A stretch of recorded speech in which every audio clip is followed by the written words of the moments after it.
our helicopter hovers over a deep, narrow gorge between mountains that seem unscalable from above.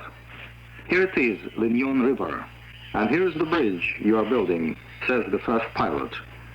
Viktor Rojkov speaking to two passengers of his helicopter, Noy Indavong and Vladimir Zhuravlev.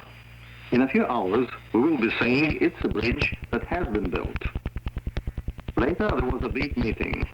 The crowd shouted hooray to the Laotian and Soviet bridge builders who contributed in their special way to the third anniversary of the People's Democratic Republic of Laos, having finished a month ahead of time the work on the bridge. Traffic has now opened on the highway bridge in Hua Phan province. A bridge of friendship. This is how it was referred to in Laos since the work began. The bridge stands on the legendary Highway 6. During the war, cargoes went along it to the liberated areas.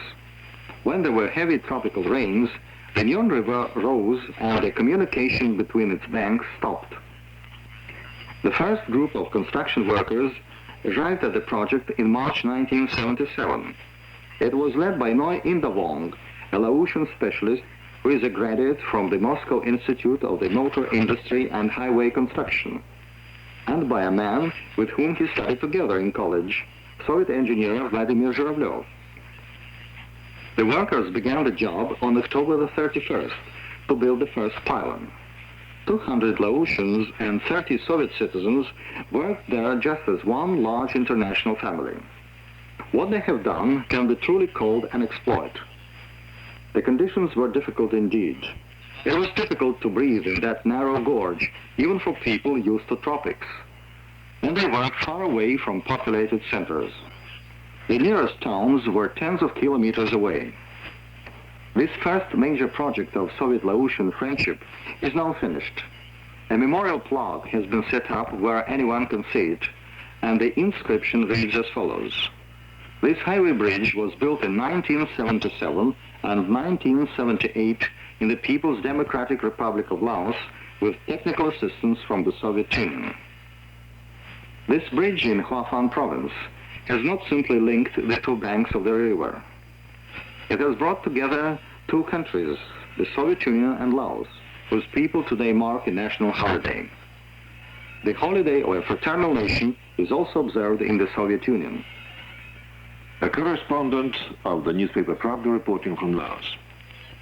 In Ottawa, Canada, the prime ministers of the provincial governments have just finished discussing how to improve the country's economic situation. The conference was called by the federal authorities. Correspondent Vladimir Ositrov gives us details. Local observers feel it will not be simple to improve Canada's economic condition. The economy is in the hands of private companies and largely controlled by corporations of the United States. So the discussions at the conference centered on secondary matters to a large extent, and no specific decisions were reached. Canada has been having economic troubles for a number of years. Industry still works at only 85% of capacity, and unemployment has reached a record high. As prices continue to climb, real wages fall, and nothing the government has done so far has made the situation better.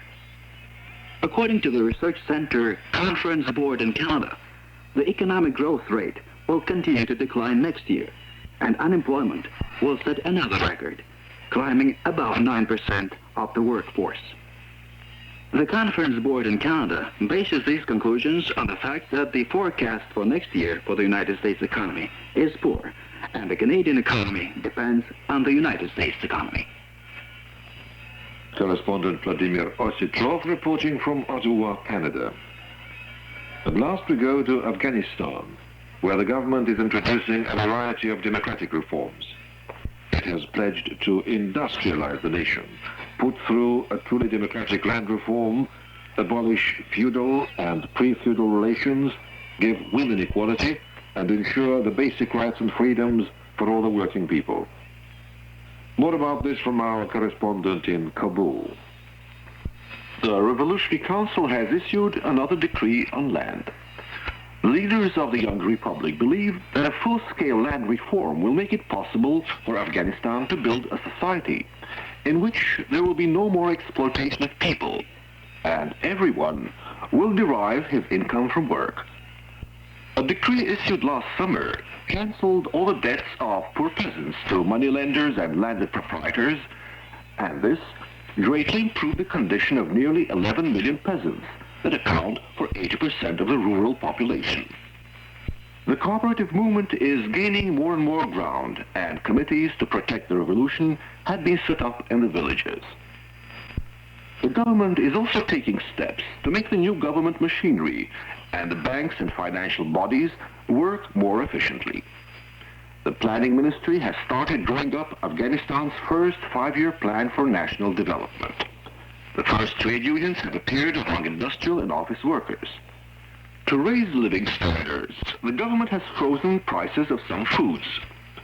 Government agencies are monitoring the freeze. A system of fair distribution of food has been introduced, with industrial and office workers getting special privileges.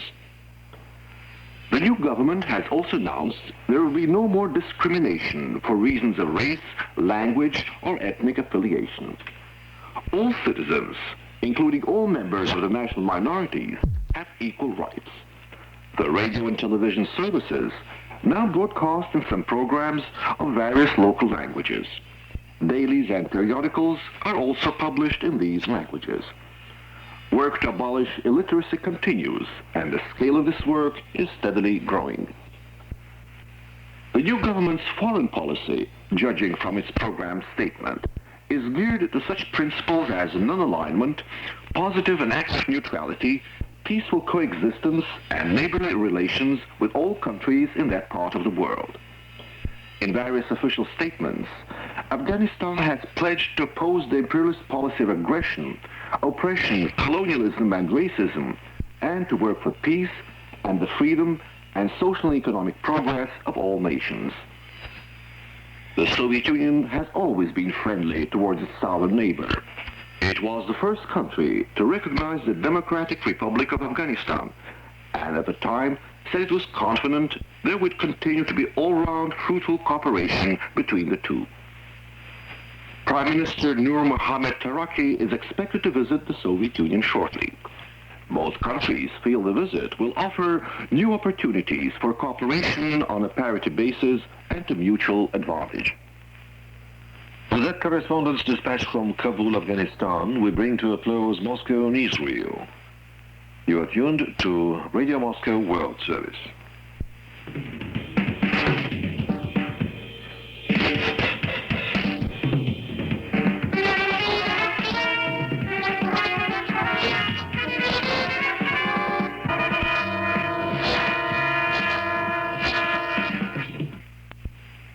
Let me remind you that Radio Moscow World Service is broadcasting in the 13, 16, 19, 25, 31 and 41 meter bands, and are the main points of the news. The Soviet national daily Pravda has put the blame on the aggressive circles of the West for undermining relaxation of tensions and continuing the arms race. The General Assembly's First Committee has approved the Soviet proposal on signing an international convention to strengthen guarantees of the security of the non-nuclear countries. In Tehran and other Iranian cities, a general strike is going on. There has been a demonstration in Windhoek, the main city of Namibia, against the fictitious elections aimed at setting up a puppet regime in the country.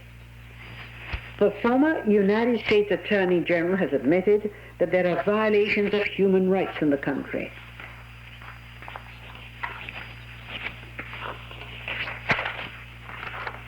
In West Germany, the lockout of 70,000 steel workers by the employers could lead to a national steel strike. This has been said by Franz Steinkuhler, one of the leaders of the Steel and Engineering Workers Union. Starting with January, there will be new pay rises for the men and women employed in the fields other than industry and agriculture. A ballet company from Leningrad has arrived in France for a month's concert tour. Figure skaters from 14 countries have applied to take part in the traditional international competitions in Moscow for the prizes of the newspaper Moscow News. The competitions are to be held from the 7th to the 10th of this month. And that ends the news in brief. Next, we bring you music from Moldavia, a small republic in the southwest of the Soviet Union, famous for its melodious songs, fiery dances, and skillful musicians. The dance Moldovanesca is often called a sort of visiting card of the republic and the queen of Moldavian dances.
Queen of Moldavian dances, Moldovanesco.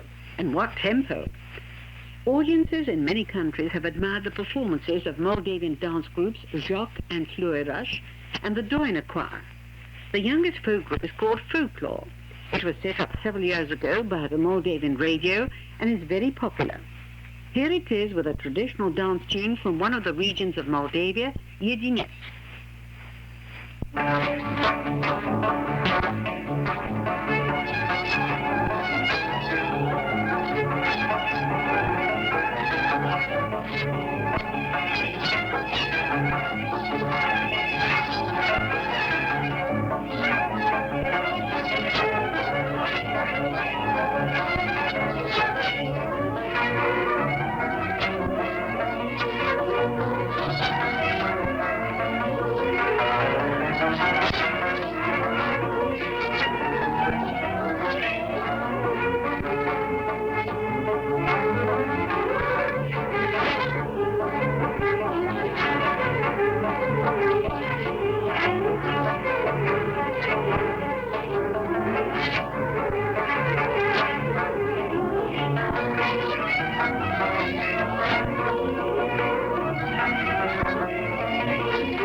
a traditional dance from Yidinets, which does keep you going.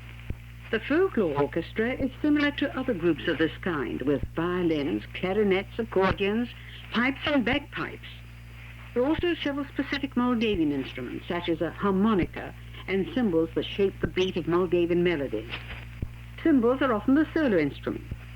Vasily Krichum plays on the cymbals a merry dance tune called Hora. He's accompanied by the folklore orchestra.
The fiery dance tune was Hora, and you just tried to keep it up. Guest singers consider it an honor to perform with the folklore orchestra. Here's a popular singer, Nikolai Sulat, with the Moldavian song, Let's Dance, Old Man.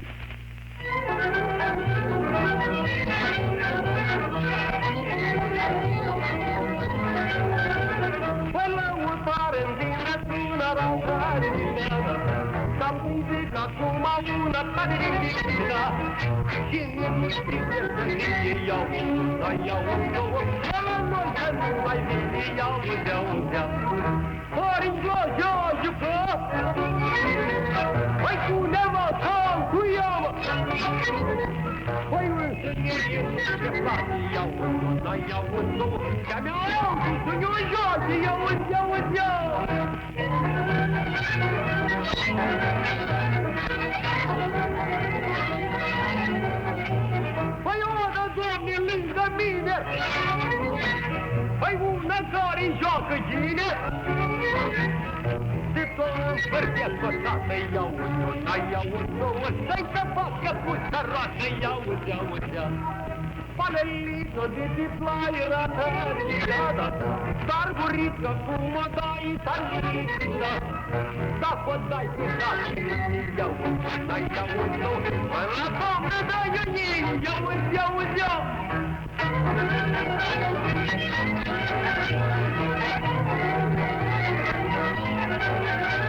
Păi mândră mă găsi de-o boală, păi fost boală să zară o oală, păi însă boala-i și e dacă iau-o, până iau-o, le-ai să mă crezi, dracu, iau-o.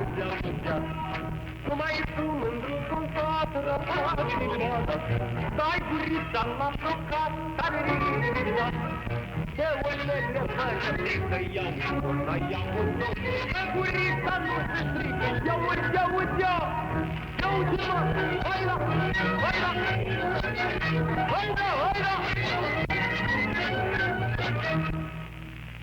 Let's Dance, Old Man, quite suitable for old granddads. Another group of musicians you're going to hear today is the Mugorel Orchestra, organized by the Philharmonic Society of Chisinau, Moldavia's capital, sometime before the folklore group. The orchestra tours extensively and everywhere the public warmly receives its leading singer, Murray Dragan. And here she is with a song called Blessy.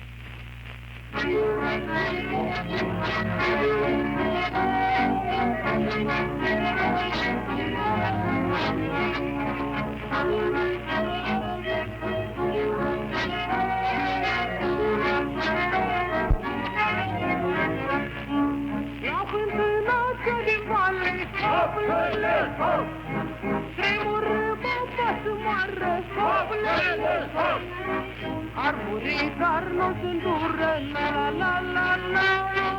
Mai veni la moțu gură, la la la la la la la. Ar muri dar nu sunt dură, la la la la la. Mai veni la moțu gură, uite zău asta. La crâsmă, la fărăcău, măi, hoplele, hop! Și după părău, măi, hoplele, hop! Și roade lui Dumnezeu, măi, la la la la la. Ca să iei un plăcău, măi, la la la la la la la. Și roade lui Dumnezeu, măi, la la la la la. Ca să iei un plăcău, măi, uite zău asta.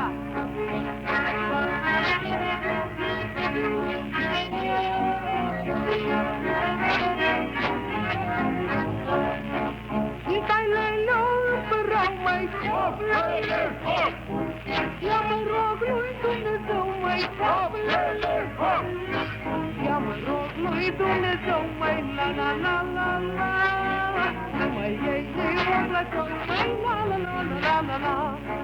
Să mă rog lui Dumnezeu, măi, la la la la la. Să mă iei o plăcău, măi, uite zău asta.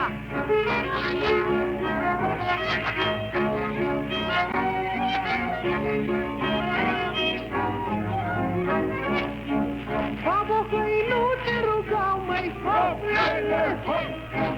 Dumnezeu nu te lua, măi, hoplele, hop! Căci plăcăii au părinți, măi, la la la la la. Dacă n-ai în curățânt, măi, la la la la la la la.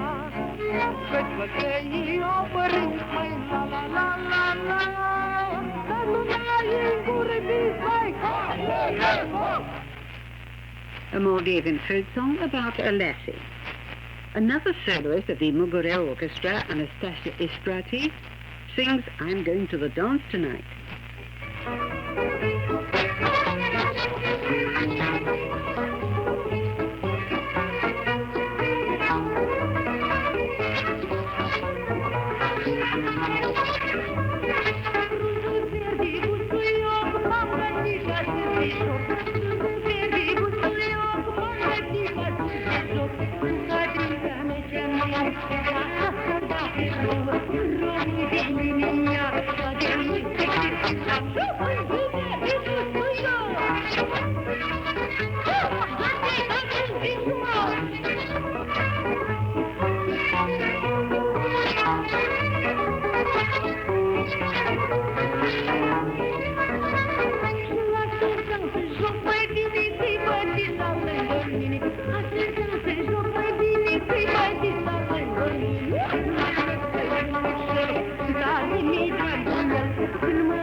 Anastasia Istrati with another song called Just Like This.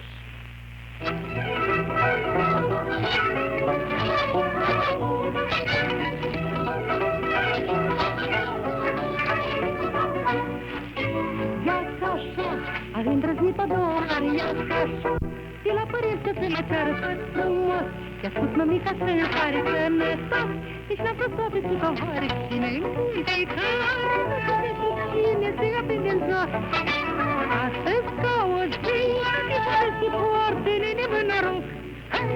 Ram tiriram tiriram tiriram tiriram tiriram tiriram tiriram.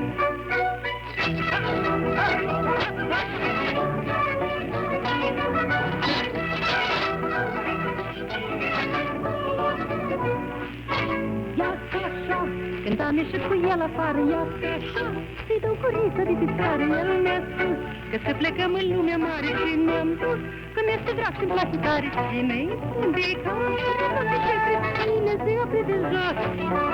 Astăzi ca o zi, de voi și poarte nenim în noroc. Ram tiriram tiriram tiriram tiriram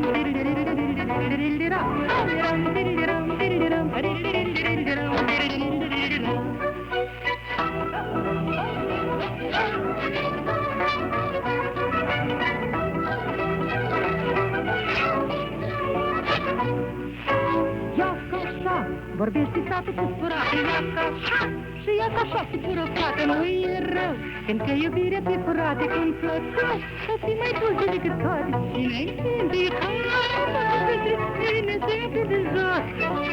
Astăzi ca o zi, de voi și poarte nenim în noroc. Ram tiriram tiriram tiriram tiriram tiriram tiriram tiriram.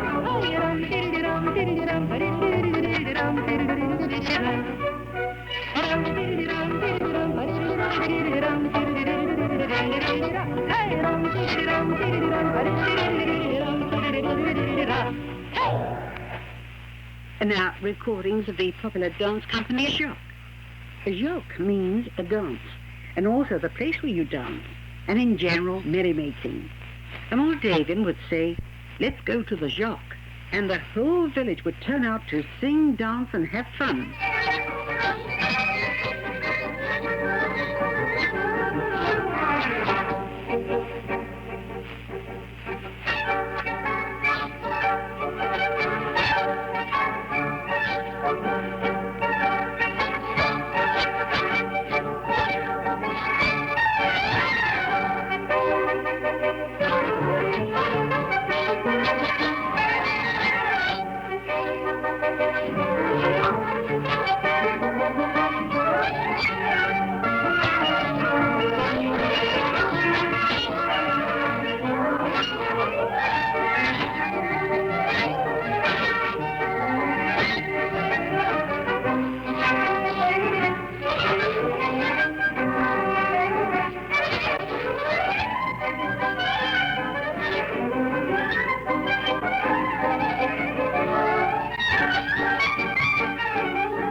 You've been listening to folk tunes from Moldavia.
Well, I think Moldavian folk music is just the right kind of music to put you in a good mood for the rest of the day.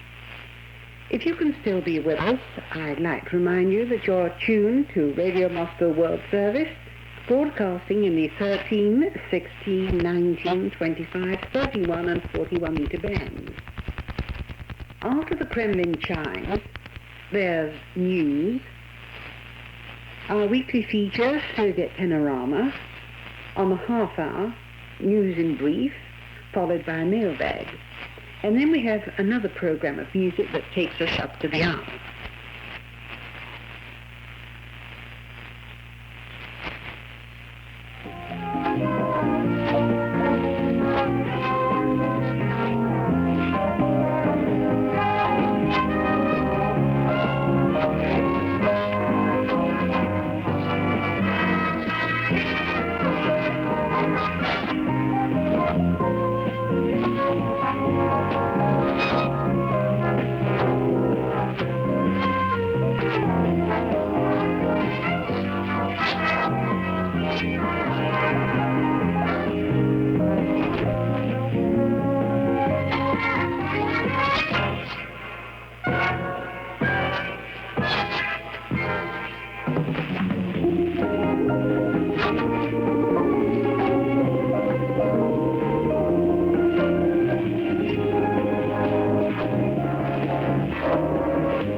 Radio Moscow World Service.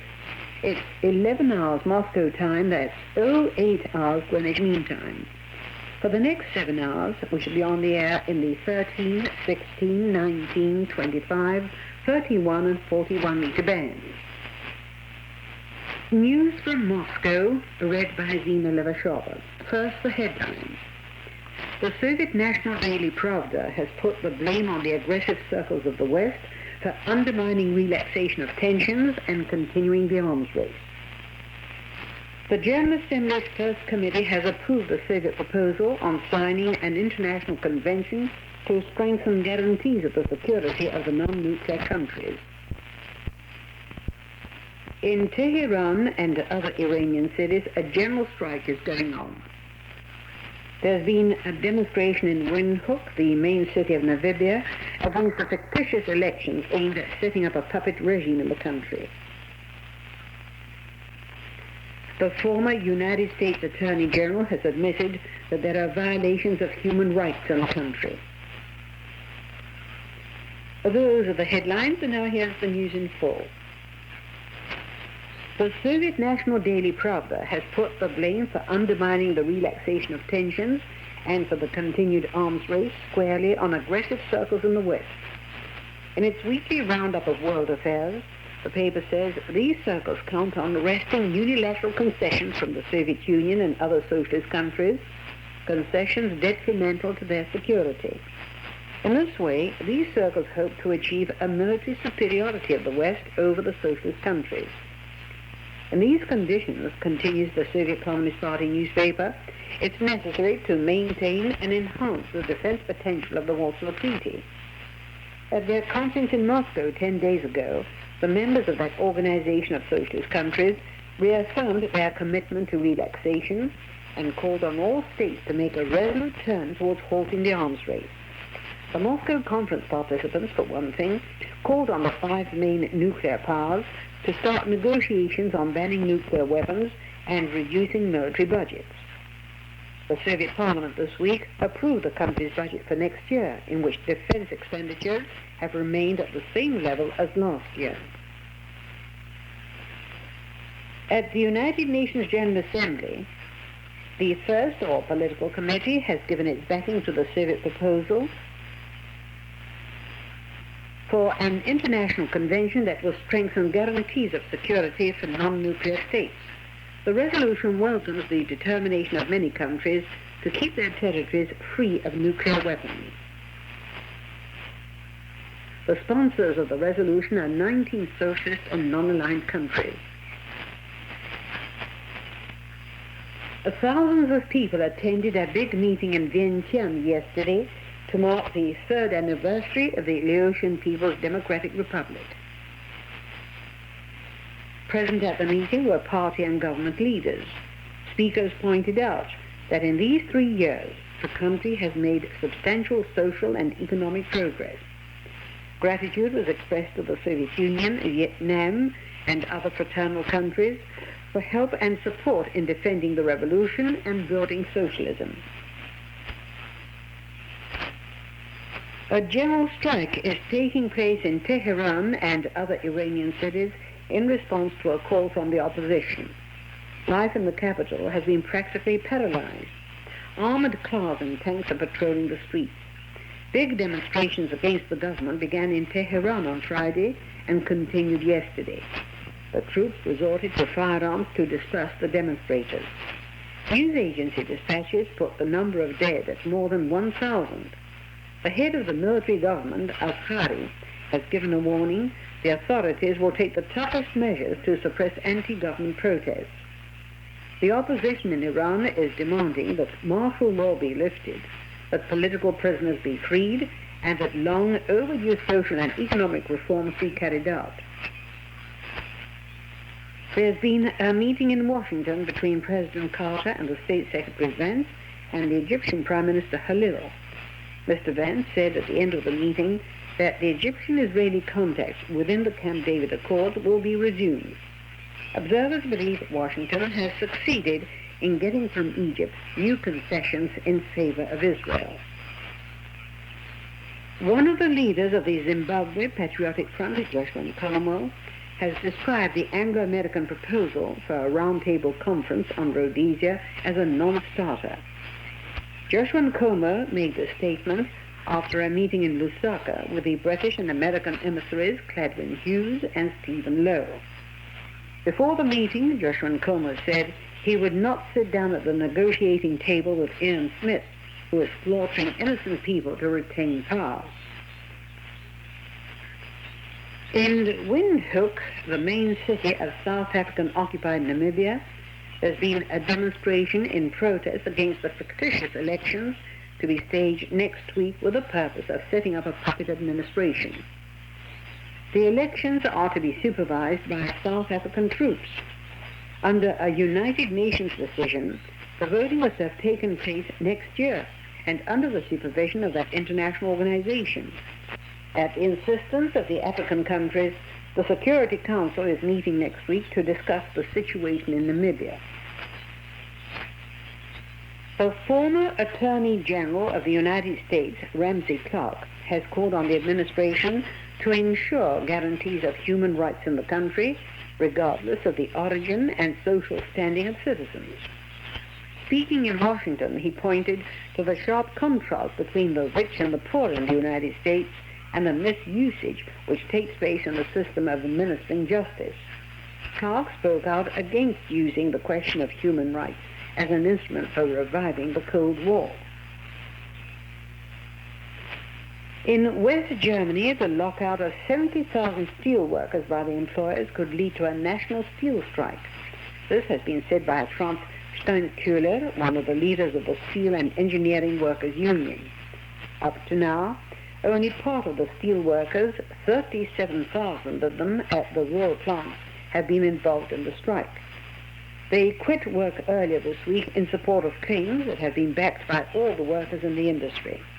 But the employers turned down their claims and announced a lockout, not only of the strikers, but of 29,000 more workers at other plants. This news bulletin is coming to you in the World Service of Radio Moscow. Starting with January, there will be new pay rises for the men and women employed in the fields other than industry and agriculture. During the year, wages and salaries will be increased from 20 to 35% for 18 million people working in the health service, education, cultural fields, in trade and public services. Taxes on them will also either be abolished altogether or reduced. Since 1976, wages have been raised for 30 million people. At the same time, prices of consumer goods have remained the same. A ballet company from Leningrad has arrived in France for a month's concert tour. The program includes a danse Giselle and Maurice Jarrett's Notre Dame. Jarrett's ballet was staged in Leningrad a year ago by the French choreographer Roland Petit. The dancers will also show excerpts from ballets by Russian and foreign classics, including excerpts from Tchaikovsky's ballet The Swan Lake. Figure skaters from 14 countries have applied to take part in the traditional international competitions in Moscow for the prizes of the newspaper Moscow News. The competitions are to be held from the 7th to the 10th of this month. A Soviet women's tennis team is doing well in the contest for the International Tennis Federation's Cup in Melbourne. The competition is the equivalent of a world championship for women's teams. In the semi-finals, the Soviet girls were up against the Australians, the favorites in this tournament. But after the two singles matches, the score is 1-1. The crucial third match in the doubles was put off. And now to end the news, here are the headlines once again. The Soviet national daily Pravda has put the blame on the aggressive circles of the West for undermining relaxation of tensions and continuing the arms race. The General Assembly's First Committee has approved the Soviet proposal on signing an international convention to strengthen guarantees of the security of the non-nuclear countries. In Tehran and other Iranian cities, a general strike is going on. There's been a demonstration in Windhoek, the main city of Namibia, against the fictitious elections aimed at setting up a puppet regime in the country.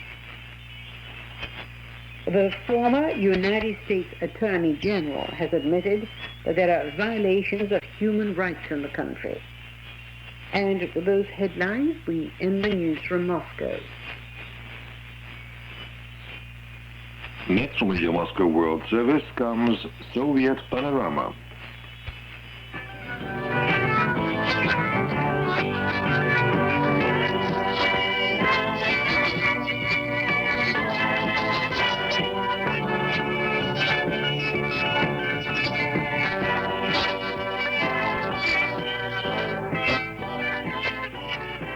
In this edition, we'll tell you about the closing session of the Soviet Parliament.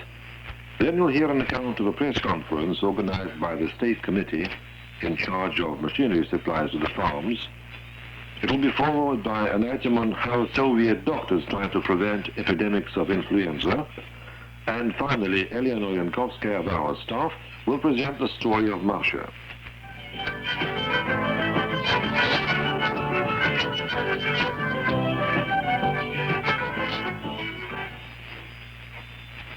The Soviet Parliament completed its session in Moscow. Our observer Valery Sergeyev, who attended the session, has this story. The session opened with debates on the drafts of the Economic and Social Development Plan and the national budget for next year. Prior to the session, both these documents had been examined by the standing parliamentary committees over a month. During the two-day debates, the MPs introduced a number of amendments and suggestions to the drafts. Both the Economic and Social Development Plan and the budget were finally approved on November the 30th at the separate meetings of the two chambers of Parliament, the Council of the Union and the Council of Nationalities.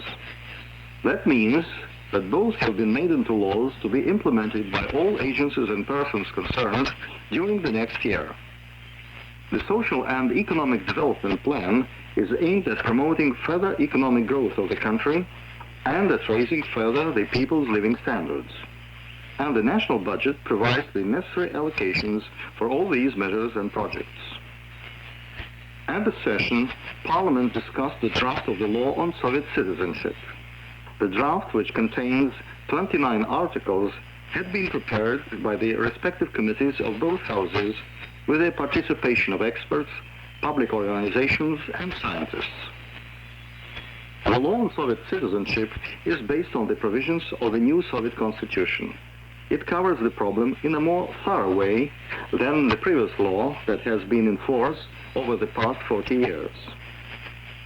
The new law of Soviet citizenship takes into account many of the existing legal provisions on this subject, the already established precedents, and the currently accepted international norms in this respect. Common Soviet citizenship for all is being established in line with the constitution of the multinational Soviet state. That means in practice that the citizen of every Soviet constituent republic is automatically a Soviet citizen. All citizens have fully equal rights, irrespective of the circumstances of acquiring their Soviet citizenship. In the debate on this provision of the draft, members of Parliament pointed out that it differs from such laws in the capitalist countries. Their citizenship laws often place restrictions on the rights of a person depending on where and under what circumstances he received his citizenship. A number of provisions of the new law cover marriage and family relations. The law says, for example, that if a woman who has Soviet citizenship marries a foreigner, she retains her Soviet citizenship. The new law does not recognize dual citizenship. It proclaims that the children of persons who permanently reside in the Soviet Union and who have no other citizenship will be recognized as Soviet citizens. The draft also describes the rules of acquiring Soviet citizenship. This matter is being decided irrespective of a person's race, nationality, language, sex, or place of residence. It is the Presidium of Soviet Parliament alone which can decide all cases of termination of Soviet citizenship. Persons can be stripped of their Soviet citizenship in exceptional cases if they commit actions which discredit their citizenship of this country. Members of Parliament stressed in their speeches that the articles concerning the termination of Soviet citizenship and cases of persons who are stripped of it are fully in line with international agreements signed by the Soviet Union, including the International Covenant on Civic and Political Rights. The law was passed unanimously by a joint session of both houses. With that, Parliament ended its session. In Moscow the other day, the chairman of the State Committee in charge of machinery supplies to the farms, Alexander Izhevsky, gave a press conference. He outlined some of the problems connected with the supplies of machinery and equipment to the collective and state farms. Alexander Izhevsky said a total of more than 2.5 million tractors and other machines are now being used by the farms. Much of the farm work is performed by electrical appliances and mechanisms. Over the past 13 years, the amount of energy available to the farms has more than doubled. The correspondents asked Alexander Izhevsky about the prices of farm machines in the Soviet Union. Alexander Izhevsky. То есть колхозы получают самые дешевые в мире минеральные удобрения и технику. Alexander Yuzhevsky said that farm machines and also fertilizers are sold to Soviet farms at the world's lowest prices. The cooperative farmers, for instance, can purchase the powerful Kirovets tractor at the price which is only slightly above its production cost. In the advanced Western countries, farmers have to pay 3 to 6 times more for such machines. Alexander Yuzhevsky stressed that the Soviet government does not try to make the farmers compensate in any way for the low cost of farm machines. The price of tractors and other agricultural machines of one and the same class remains unchanged over many years. Alexander Yuzhevsky recalled that as of New Year, the government will pay higher purchase prices to the farms for their milk, wool, mutton, and some vegetables. Thanks to this measure, the cooperative farms will net more than 3 billion rubles of extra profits, and retail food prices will remain stable. Alexander Izhevsky also spoke about cooperation between the socialist countries in this field. He stressed that the Soviet Union manufactures powerful tractors and harvesting combines for all members of the socialist community. Many farm machines are supplied to the Soviet Union by different socialist states. Bulgaria, for instance, supplies sowers and sunflower harvesters. The German Democratic Republic supplies self-propelled hay cutters and fodder harvesters. Czechoslovakia helps by supplying sugar beet harvesters, and Hungary with seed processing machines. Those were some of the main points discussed at the Moscow press conference by the chairman of the committee in charge of machinery supplies to the Soviet farms. Next in our program, we shall explain to you what the Soviet Union does to prevent epidemics of the flu. Here are some facts. A number of research centers across the nation focus on the flu, with the largest 2 located in Moscow and in Leningrad. Aside from these centers, there are monitoring posts in various cities that register cases of the flu, 60 posts in all in the Soviet Union. What makes it difficult to battle with this disease is that the virus does not remain the same from epidemic to epidemic. Hence, a vaccine developed during one epidemic is not foolproof in the next. Experience has shown, however, that anti-flu vaccines and chemical drugs of various kinds do reduce the incidence of the disease during epidemics. Last year, the Leningrad Institute, specializing in influenza, developed a vaccine that reportedly slashes the incidence by 7 to 8 times. Difficult as it is to battle with influenza, the Soviet Health Service is able to cope with epidemics because it is a government-financed service, free of charge to all. There are outpatient clinics and first aid centers in every corner of the country. And industrial enterprises, offices, schools and colleges all have their medical staffs to carry out preventative measures. The staffs are most active during the cold and damp months of autumn. There's they who begin vaccinating employees and students. Last winter, the monitoring post in the city of Khabarovsk in the Far East was the first to spot the burgeoning of a flu epidemic. When the proper data were fed into a computer, the computer came up with the forecast that in Moscow, the epidemic would reach its peak between the 20th and 27th of December, and 50,000 persons would apply for medical assistance. The forecast proved correct. Forecasts for 99 other cities across the nation also proved correct. When the Lithuanian capital Vilnius received the forecast, it extended the winter school holidays by 10 days and effectively slowed down the spread of the disease. During epidemics, all outpatient clinics in cities and rural towns rearrange their work to meet the needs of the moment. Patients with any symptoms of a cold are assigned to special entries and exits in special doctor's offices. Clinic staffs are expanded with medical school students. Hospitals enlarge their departments for flu patients. The greater number of patients, however, receive treatment right at home. The Soviet Union's free medical service includes doctor's visits to the home. During the epidemic last year, 99% of the patients were treated at home. To forestall pneumonia, the most common complication after the flu, all convalescing patients are required to have their lungs fluoroscoped. Those were the measures the Soviet Union takes to curb epidemics of the flu and forestall serious complications.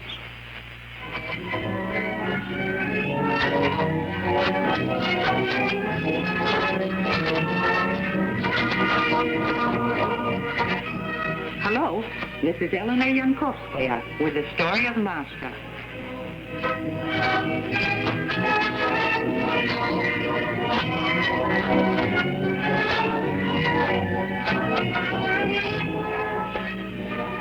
Masha has her eyes glued to the stage. Bandits are chasing the doctor and the girl and boy through the jungles of Africa. You can hear the chase in the music.